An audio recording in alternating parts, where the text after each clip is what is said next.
Hello guys, bersama saya lagi dalam Alright Nopo Channel. Mantap sahabat semua. Ini dia satu sidang media yang baru saja dilakukan dibuat ya oleh YB Internilog. Dan seperti mana kenyataannya dalam sidang media ini, ya kerajaan ataupun kementerian ya harus mengambil tindakan tegas ya kepada mereka-mereka sehingga menyebabkan keadaan dalam bahaya. Dan dalam kenyataan ini juga Datuk YB Internilog juga menyatakan bahwa siasatan akan diserahkan kepada program negara untuk tindakan selanjutnya.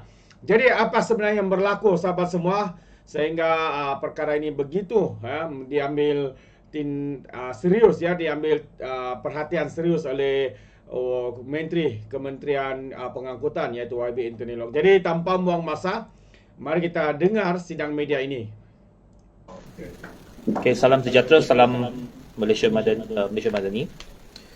Sidang media khas ini pada hari ini saya panggil bersama-sama dengan KSU, wakil daripada KTMB, wakil daripada JKR, wakil daripada APAD dan wakil daripada RAC dan CIDB berkenaan dengan satu insiden di stesen KTM Rawang pada 12 Disember yang lalu.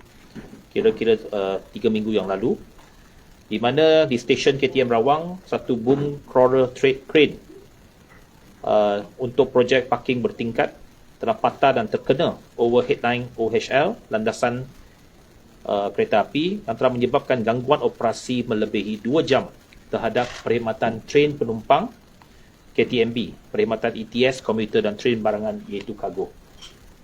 Untuk makluman, ini merupakan projek membina tempat letak kereta bertingkat yang nilai kontraknya 43.6 juta ringgit.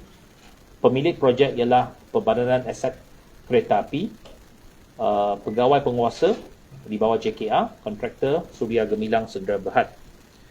Pada 12 Disember 2023, pada hari Selasa, sebuah kren binaan yang digunakan untuk pembinaan projek parkir bertingkat Perbadanan Aset Kereta Api telah tumbang ke atas landasan kereta api di antara Rawang dan Kuang pada jam 5.53 petang. Susulan kejadian, pihak Department of Occupational Safety and Health (DOSH) telah mengeluarkan notis pemberitahuan larangan serta-merta kepada kontraktor iaitu gantung tugas SLPMA 35086. Sejurus kejadian berlaku, pihak KTMB telah membuka bilik gerakan bagi mengkoordinasi aturan pengalihan kren membantu penumpang yang terkesan dengan menyediakan bas perantara. Pada 14 Disember, kerja pembaikan siap oleh KTMB dan perkhidmatan train beroperasi semula. 2 hari terganggu dan kita boleh lihat kren yang terjatuh itu ataupun bom yang terjatuh di atas landasan, betul-betul di tengah-tengah landasan kereta api. Pada 25 Mei 2023, surat teguran dan pembekuan kelulusan dikeluarkan oleh KTMB kepada pihak JKR bagi sebarang permohonan kerja di dalam kawasan operasi KTMB. Ekoran pelaksanaan kerja pembinaan pipe kawat bersebelahan landasan operasi KTMB oleh kontraktor tanpa kebenaran KTMB. Ini saya bagi kronologi apa yang berlaku sebelum kejadian ini, beberapa insiden yang pernah dihadapi oleh KTMB dalam projek ini. Pada 1 Jun 2023, KTMB memberikan kelulusan kepada kontraktor untuk kerja ujian curucuk, maintain load test dan pembinaan power cap bersebelahan landasan operasi KTMB. 16 Ogos 2023, surat amaran berhenti kerja daripada KTMB kepada JKR berhubung kerja pembinaan menggunakan jentera berat tanpa kebenaran di dalam kawasan operasi KTMB. 29 November 2023, 2 notis perbaikan dikeluarkan oleh DOSH kepada kontraktor. 1. Gagal menyediakan lifting plan. Yang kedua, gagal memastikan perancar yang dipasang tidak bengkok dan tidak berkarat. Pada 12 Disember 2023, boom crawler crane 80 tan patah dan jatuh ke landasan naik pada jam 17.53. Tiada train melalui landasan itu pada waktu kejadian. Kerana kegagalan ini, banyak kesulitan yang dihadapi oleh KTMB. Memandangkan ianya menggunakan operasi train yang melibatkan lebih 20,000 orang penumpang ETS dan komuter. Anggaran kerugian yang dihadapi oleh KTMB sahaja ialah 2.4 juta daripada insiden ini. Termasuklah bas perlu disediakan untuk mengalihkan penumpang dan kehilangan dari segi perkhidmatan kargo dan perkhidmatan penumpang. Dianggarkan KTMB kerugian 2.4 juta daripada insiden ini. Tetapi apa yang saya nak highlightkan dan mengapa saya panggil satu sidang media khas pada hari ini ialah untuk mengatakan bahawa ini merupakan satu insiden yang sangat serius, di mana Kementerian Pengangkutan memandang perkara ini dengan begitu serius sekali. Laporan lengkap telah pun dibentangkan kepada mesyuarat pasca Kabinet semalam dan saya membuat keputusan untuk membuat satu sidang media khas hari ini untuk menyatakan perkara ini secara terbuka dan menjawab kepada persoalan orang ramai apa yang berlaku pada hari itu. Saya merasakan bahawa negara bernasib baik pada hari itu oleh kerana tidak ada train yang melalui kawasan itu pada ketika itu. Bayangkan kalau ada satu train, baik komuter ataupun ETS, lalu dekat kawasan itu dan apabila bom itu terjatuh dan kereta api melanggar bom itu, apa yang akan berlaku ialah satu tragedi yang menimpa negara kita. Kerana kalau satu train dengan bergerak dengan laju, lalu di kawasan itu langgar satu penghadang dan itu ialah satu bom, apa yang akan berlaku sudah tentu train itu akan derail dan mungkin satu tragedi besar berlaku. Kita bernasib baik pada hari itu sebab pada ketika itu tidak ada train yang lalu di kawasan sana. Kita lihat apa yang berlaku, mesin itu memang telah pun terbabas dalam keadaan tanah yang lembut. Boleh balik kepada satu slide tadi yang peta tu. Okay. Apa yang kita nak highlightkan ialah bahawa apa yang berlaku ialah crane itu berada di zon bahaya tanpa kebenaran JKR. Okay. Yang dibenarkan ialah kawasan crane di sini.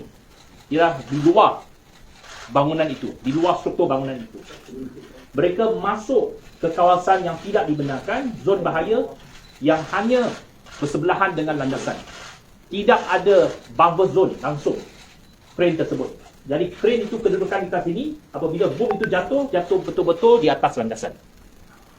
Jadi ini merupakan satu kesalahan yang sangat-sangat besar dan serius kerana mereka telah masuk ke satu kawasan larangan.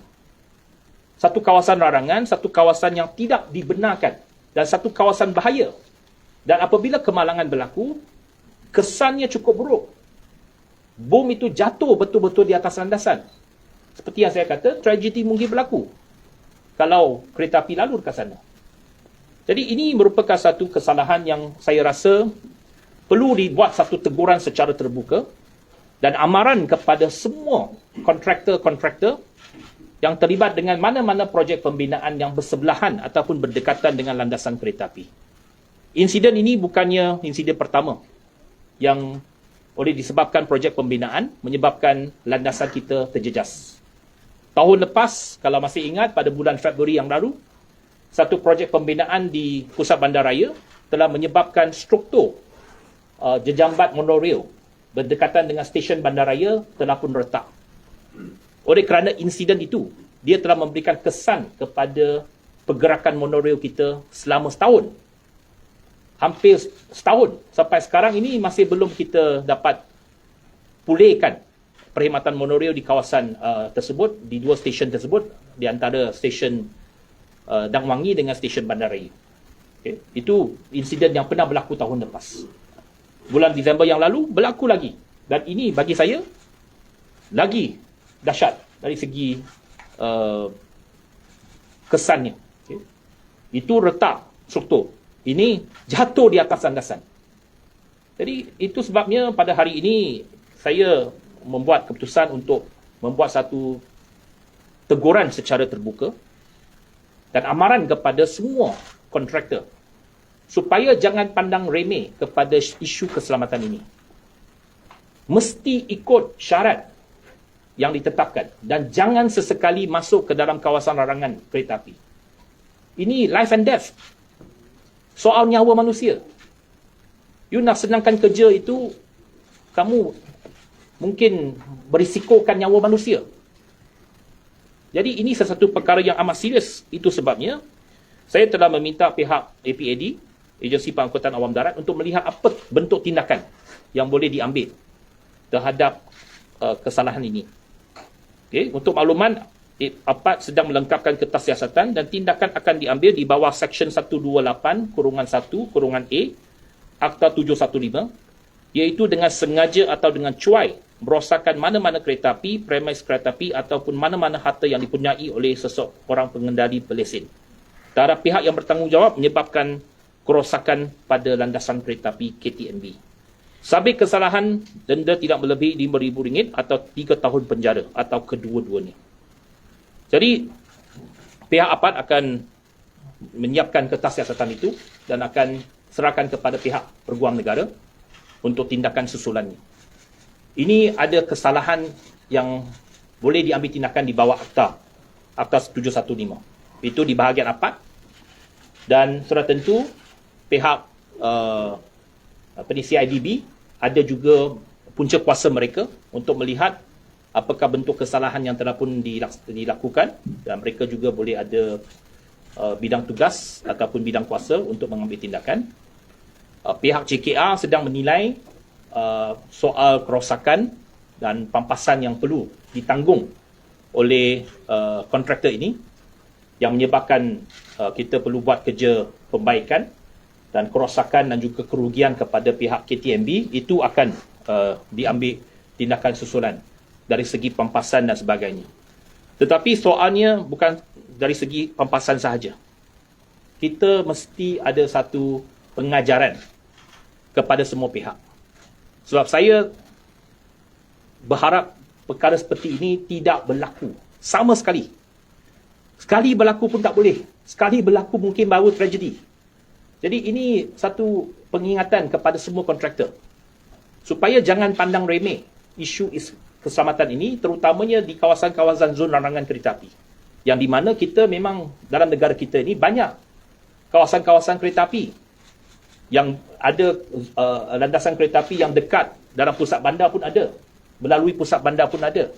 Jadi ada projek-projek kadang-kala, projek pembinaan baik, projek pembangunan baik, projek swasta ataupun projek kerajaan yang dilaksanakan bersebelahan dengan landasan kereta api. Jadi apabila ada apa-apa projek dan kerja-kerja pembinaan, dia mesti mendapatkan kelulusan daripada pihak JKR baik, dan ada kelulusan daripada pihak APAD untuk memasuki kawasan tersebut.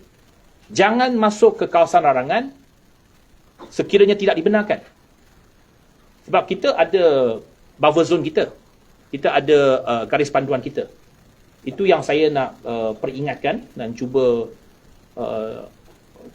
memberikan peringatan dan juga amaran kepada semua pihak. Saya berharap pihak media dapat membantu untuk memberikan mesej yang jelas ini kepada semua pihak, supaya isu keselamatan diberikan perhatian yang paling serius dan jangan dipandang remeh. Okay. Soalan? Berarti berapa lama train dah berada di kawasan larangan menjadi satu? Sorry? Berapa lama train itu dah berada di zon larangan sebelum train itu jatuh? Dia sebab hari itu crane itu baru sampai ke tapak pembinaan. Patutnya seperti yang saya tunjukkan, boleh balik ke okay. Dia patutnya kawasan crane dibina operasi, dia berada di sini. Okay. Pada waktu tengah hari, saya difahamkan oleh JKR, pada waktu tengah hari mereka buat kerja dekat sini. Tetapi semasa pihak pengawal penguasa JKR, mereka sedang bermesyuarat, mereka kontraktor itu, mesin itu, jentera itu curi-curi masuk ke kawasan zon bahaya tanpa kebenaran dan tanpa disedari oleh pihak JKR. Jadi mereka sudah masuk zon dalam waktu petang itu, pada hari yang sama.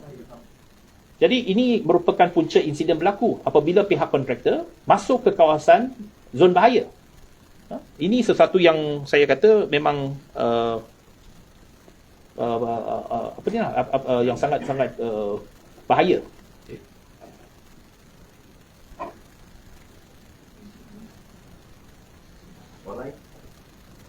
Okay. Tadi soal bukan saya mohon maaf pada sedikit kesilapan. Yang insiden pertama itu bukan monorail, itu LRT Ampang Line antara stesen Bandaraya dengan stesen Masjid Jami. Bagaimana status projek yang berlaku untuk tingkat? Dia sekarang sudah diberikan stop work order. Okey. Larangan Bukan juga kontraktor. tidak, itu kontraktor dia sekarang kita tengah siasatlah. Dia telah diberikan stop work order, sama ada boleh disambung balik atau tidak itu terpulang kepada pihak JKR untuk membuat penilaian.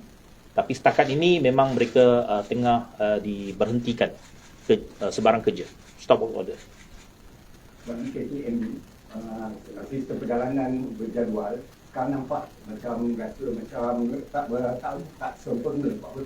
Ada jadual, ada perjalanan pukul 10 dah habis. Lepas tu macam soalan tadi kaunter tutup sebelum pukul 10. So, kita ada pelanggan nak beli yang top up tiket semua dah tutup kaunter. Apa laku ni tu di TVS punya section. Tanpa itu kita akan address isu tu lain. Pada hari yang lain, kita memang ada penambahbaikan yang akan kita umumkan.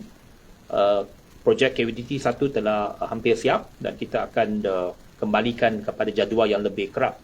Itu akan kita address dalam sidang media yang lain. Hari ini kita fokus kepada isu keselamatan.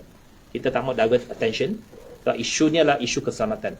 Isu kontraktor-kontraktor yang tidak bertanggungjawab. Kecuaian kontraktor. Okay. Kalau boleh kita fokuskan kepada isu ini. Okay, any other question? Okay. Okay, jelas. Tadi yang mana? Saya dah share. Ada mana? Yang ada satu slide. Slide mana? Ini kan. Ya. Ada slide daripada yang atas ni. Saya dah. Saya tak ada. Boleh tunjuk ni? Ya. Okey. Hard copy kalau boleh tengoklah. Okey, kat sini. Ini daripada aerial view yang patutnya lokasi A dibenarkan tapi crane itu masuk lokasi B. Jadi ini bukti daripada aerial view. Memang pihak kontraktor itu tak boleh nafikan bahawa crane itu telah masuk ke kawasan larangan. Okey. Ya kan?